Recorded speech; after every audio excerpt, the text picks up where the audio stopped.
Hello, today my topic is clavicle fracture. So here we begin. Coming on to the introduction, what is the mechanism of injury for the clavicle fracture? Usually it is a fall or direct trauma to the shoulder or fall on the outstretched hand. Coming on to the treatment goals, what are the treatment goals as per the orthopedic surgeon? It is the alignment and the stability. So stability is usually done by the external fixation and externally, the fracture is immobilized, or if that is the open reduction internal fixation is done very rarely for this kind of fracture. And second thing is alignment. That is, a surgeon will always look upon the anterior, posterior, and the lateral alignment of the fracture. What are the rehabilitation objectives? That is, what are the objectives as per a physiotherapist? So we will focus on two things, that is the range of motion and the muscle strength of the following muscles. Number one is deltoid, number two is SCM, that is the sternocleidomastoid, and number three is the pectoralis major muscle. And second thing, we will focus on the range of motion of the shoulder joint after the fracture. When the rehabilitation phase begins, that is when the immobilization phase is over, at that time we will focus on the range of motion, regaining the range of motion of all the in all the planes of the shoulder. This is the classification. Here you can see no displaced fracture, minimally displaced fracture, and completely displaced fractures of the clavicle. Continuing with the introduction, what are the functional goals? A functional goal is to improve the function of the shoulder and restore all the functions of the shoulder so the patient can normalize his ADL activity properly and he can go back to sports if he is an athlete. Expected time of bone healing is approximately 6 to 12 weeks, and this will differ from patient to patient. Methods of treatment. One is the sling or supportive immobilization, that is the method of choice, and the other one is ORIF, that is open reduction internal fixation is done.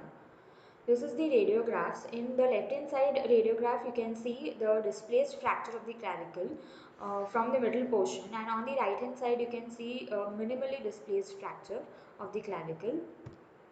This is the sling, which is the method of choice, which is usually done for clavicle fractures, and this is the figure of 8 bandage given for clavicle fracture.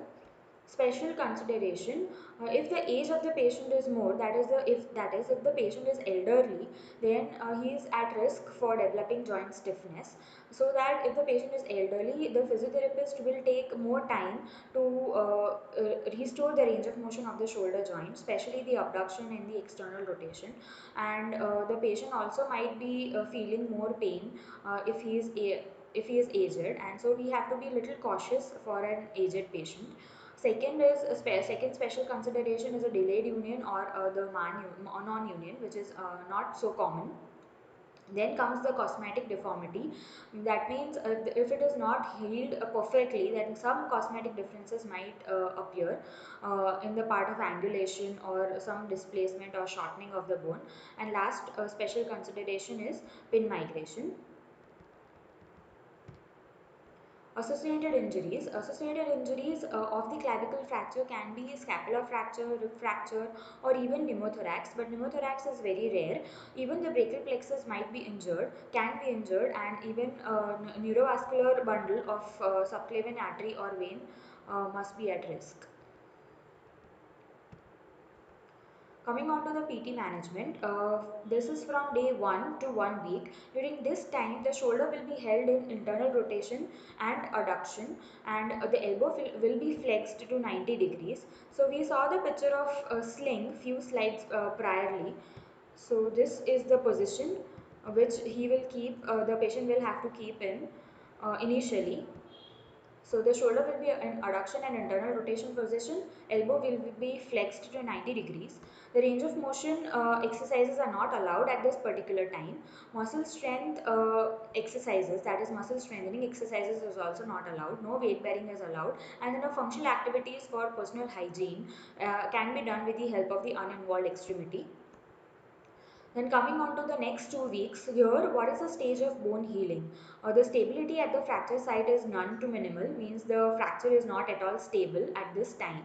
Then stage of the bone healing is the beginning of the reparative phase. And when we take an x-ray at this particular time, there is no callus which is visible, or very mild amount of callus which is visible, and the fracture line is obviously seen.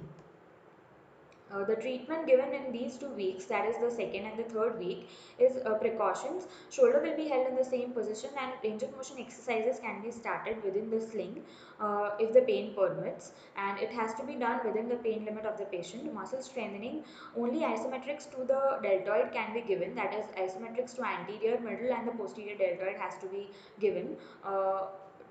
But the force of contraction should be minimal, and functional activities, again functional activities are to be done with the uninvolved extremity, and weight bearing from the affected part is not allowed. 4 to 6 weeks, bone healing stage is reparative phase. Here the fracture site is a little bit stable now, but still the strength of the callus is less, especially the torsional load will be more on the callus. So we have to be careful before beginning any exercises.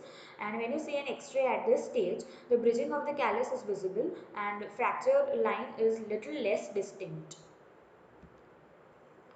The treatment in this phase, that is from 4 to 6 weeks, is we have to limit abduction, and at the end of the 6th week we can start gentle active range of motion exercises, and abduction has to be till the middle range only, that is till approximately 80 degrees. And muscle strengthening of isometrics, isometrics of rotator cuff and deltoid is given, and even pendulum exercises are done, and functional activities, self-care and personal hygiene are started at a minimal level, and weight bearing is not done. In the bone healing stage from 6 to 8 weeks, here the bridging callus is usually stable, and the bone healing stage is reparative phase again. Then in the x-ray you can see the callus that is more apparent, and the fracture line is less distinct. At this stage, the treatment given by the physiotherapist should be, the precautions has to be done. Range of motion exercises are started in all the planes. Means if the patient can do it actively, it is well and good. But if he is not able to do actively, then the physiotherapist can assist to increase the range as much as possible. Muscle strengthening exercises has to be done to the shoulder girdle. And that means resistance has to be given during the exercises.